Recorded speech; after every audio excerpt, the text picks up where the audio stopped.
So hello everyone. Wait ಯಾಕೆ ಒಂದೆರಡು hour ನಿದ್ದೆ ಮಾಡ್ಕೊಂಡು ಬಂದ್ಬಿಡ್ತೀನಿ. ಮನು ಎದ್ದೇಳು, ಮನು ಎದ್ದೇಳು, ಟೈಮ್ ಆಯ್ತು, ಕಾಯ್ತವ್ರೆ ಎಲ್ಲ subscribers. Manu, this is last warning, ಎದ್ದೇಳಪ್ಪ ಬೇಗ, ಸಬ್ಸ್ಕ್ರೈಬ್ ಎಲ್ಲ ಕಾಯ್ತವ್ರೆ. ಅದು ಬೆಳಗ್ಗೆ ಮುದ್ದೆ ತಿನ್ಕೊಂಡ್ ಬಂದ್ಬಿಟ್ಟಿದ್ದೆ, ನಿದ್ದೆ ಬಂದ್ಬಿಡ್ತು. ಈಗ ಏನ್ ಮಾಡ್ಬೇಕು?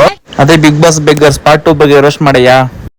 ಹಂಗೆ ಓದ್ ವಿಡಿಯೋದಲ್ಲಿ ಅಷ್ಟೆಲ್ಲ ಉಗಿದ್ರು ಮತ್ತೆ ಹೋಗಿ ಆ ಗೇಟ್ ಹತ್ರನೇ ಬಿದ್ದಿದ್ಯಾ. ಒಳಗಡೆ ಕರ್ಕೊಂಡೋದಂಕ ಸಾಯ್ಲೇಬೇಕು ತಾನೆ ಬ್ರೋ, ನೀವೆಲ್ಲ ಹೋಗ್ರಿ, ನಾನು ಇಲ್ಲೇ ಸಾಯ್ತೀನಿ. ನಾಚಿಕೆ ಆಗೋದಿಲ್ವೇ ಹೇಸ್ಗೆ ಬದುಕೋದಕ್ಕೆ? ಪಬ್ಲಿಕ್ ಅಲ್ಲಿ ಹೋಗಿ ಮಮ್ಮಿ ಅಂತ ಕೂಗಾಡ್ಕೊಂಡು ಇಟ್ಟಾಡ್ಕೊಂಡು ಇರೋ ಬದಲು ನೀನ್ ಇಲ್ಲಿ ಗೇಟ್ ಹತ್ರ ಬಂದು ಬಿಗ್ ಬಾಸ್ ನನ್ನ ಕರ್ಕೊಳ್ಳಿ ಬಿಗ್ ಬಾಸ್ ಅಂತ ಬಿಗ್ ಬಾಸ್ ಬರಕ್ ತುಂಬಾ ಇಷ್ಟ ಆಯ್ತು, ಓಪನ್ ಮಾಡ್ರಿ ಬಿಗ್ ಬಾಸ್. ಇನ್ನೂ ನಿನ್ನ ಕರ್ಕೋತಾರಂತ ಯಾವ ನಂಬಿಕೆ ಮೇಲೆ ನೀನು ಅಲ್ಲ ಗೇಟ್ ಹತ್ರ ಇದೆಯೋ ಗೊತ್ತಿಲ್ಲ. ಆದ್ರೆ ಏನ್ ಮಾಡೋದು, ತಿರುಕನ ಕನಸು ಹಂಗಿದೆ. ಎಲ್ಲ ಕಲ್ಪನೆಲೇ ಇರ್ಲಿ, ಆ ಕಲ್ಪನೆಲಿ ಇದ್ದಷ್ಟು ಮಜಾ. ಡಿ ಬಾಸ್ ಇಲ್ದಿರ ದಸರಾ ಇಲ್ಲ, ನಾನು ಇಲ್ದಿರ ಬಿಗ್ ಬಾಸ್ ಅಲ್ಲಿ ಕ್ರೇಜ್ ಇಲ್ಲ.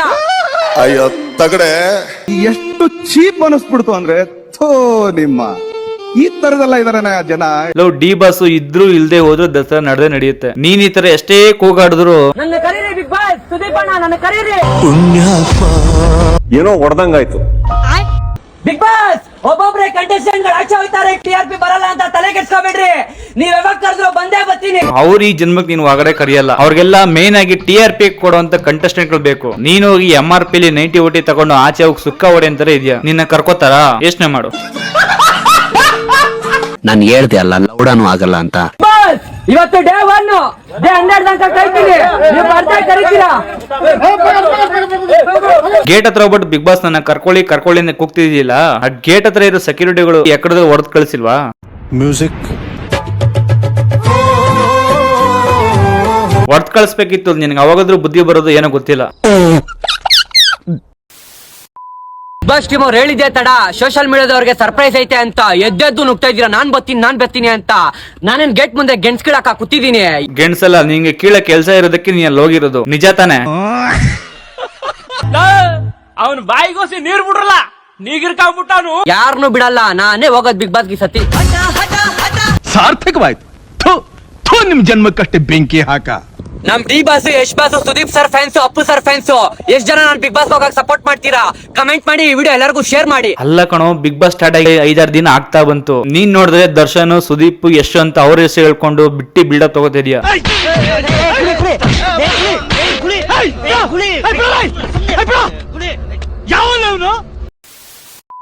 ಈ ಕಡೆ ನೋಡಿದ್ರೆ ಅವನು ಅದೇ ಟಡ್ಡಿ ಹಾಕೊಂಡು ಗೊಂಬೆ ಹಾಕೊಂಡು ಊರು ಇಟ್ಟಾಡ್ತಾನಲ್ಲ ಅವನು. ಮೊದ್ಲು ಊರು ಇಟ್ಟಾಡ್ಕೊಂಡು 100 ದಿನ ಮಾಡಿದೆ ಅಂದ್ಬಿಟ್ಟು ಇದ್ದ.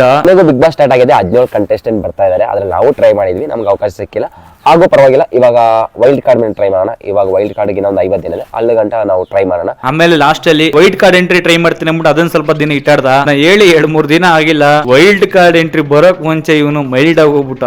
ನಮಗೆಲ್ಲ ಗೊತ್ತಾಗೋಯ್ತು. 110 ದಿನ ಆಯ್ತು. ಇಷ್ಟು ದಿನ ಬಿಗ್ ಬಾಸ್ ಹೆಸರು ಹೇಳ್ಕೊಂಡು ವಿಡಿಯೋಸ್ ಮಾಡ್ತಿದ್ದೆ. ಇನ್ಮೇಲೆ ಬಿಗ್ ಬಾಸ್ ಹೆಸರು ಹೇಳಲ್ಲ ಹಾಗೂ ತಗೊಳಲ್ಲ. ಆಮೇಲೆ ಇಲ್ಲಿ ಹಾಕಿರೋ ಬ್ಯಾನರ್ ತೆಗೆದ್ಬಿಡ್ತೀನಿ.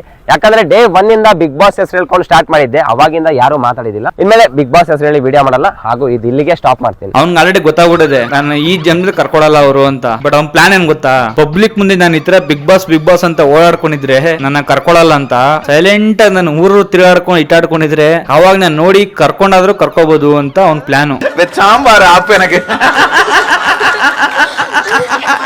ಇದೆಲ್ಲ ಬಿಟ್ಟು ಇನ್ನೊಂದ್ ಕಡೆ ಯೋಚನೆ ಮಾಡಿದ್ರೆ ನನ್ನ ಮತ್ತೆ ಮಮ್ಮಿ ಅಶೋಕ್ನ ಹೋಲಿಕೆ ಮಾಡಬೇಡಿ ಅಂತ ಹೇಳ್ತಾನೆ. ಇನ್ನೊಂದು ವಿಷಯ ಅಂದ್ರೆ ಮಮ್ಮಿ ಅಶೋಕ್ ಅಂತ ಕೇಳಿರ್ತೀರ ಹೆಸರು. ಅವರು ತುಂಬಾ ವಿಡಿಯೋಸ್ ಮಾಡ್ತಾವ್ರು ಬಿಗ್ ಬಾಸ್ ಹೋಗ್ಬೇಕಂತ. ಅವ್ರ ವಿಡಿಯೋಸ್ ತಗೊಂಡು ನನಗೂ ಕಂಪೇರ್ ಮಾಡ್ಕೊಂಡು ಟ್ರೋಲ್ ಮಾಡ್ತಾವ್ರೆ. ಇಲ್ಲ, ಅವ್ರ ಅದಿನೇ ಬೇರೆ, ನನ್ನ ಅದಿನೇ ಬೇರೆ. ಅವ್ರಿಗೂ ನನಗೂ ಸೇರಿಸಬೇಡಿ.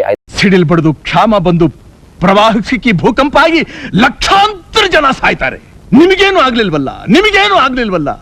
ಅಲ್ಲ ಕಂಡ್ರು, ನೀವಿಬ್ರು ಒಂದೇ ಕ್ಯಾಟಗರಿ, ಅರ್ಥ ಮಾಡ್ಕೊಳ್ರಿ. ಇಬ್ರು ಬಿಗ್ ಬಾಸ್ ಬೆಗ್ಗರ್ಸ್. ಈ ವಿಷಯದಲ್ಲಿ ನೀವೇ ಜಗಳ ಆಡ್ಕೊಂಡ್ರೆ ಹೆಂಗೆ? ಒಂದ್ ಗಾದೆ ಮಾತಿದೆ, ಒಂದ್ ಕೈಲಿ ಚಪ್ಪಾಳೆ ತಟ್ಟಕ್ ಆಗಲ್ಲ, 2 ಕೈ ಸೇರದನ್ನೇ ಚಪ್ಪಾಳೆ ತಟ್ಟಕ್ ಆಗೋದು ಅಂತ. ಅದಕ್ಕೆ ನೀವಿಬ್ರು ಸೇರಿ ಚಪ್ಪಾಳೆ ತಟ್ರಿ. ಅಂದ್ರೆ ಆ ಚಪ್ಪಾಳೆ ಅಲ್ಲ, ಈ ಚಪ್ಪಾಳೆ, ಒಗ್ಗಟ್ಟಿನ ಚಪ್ಪಾಳೆ.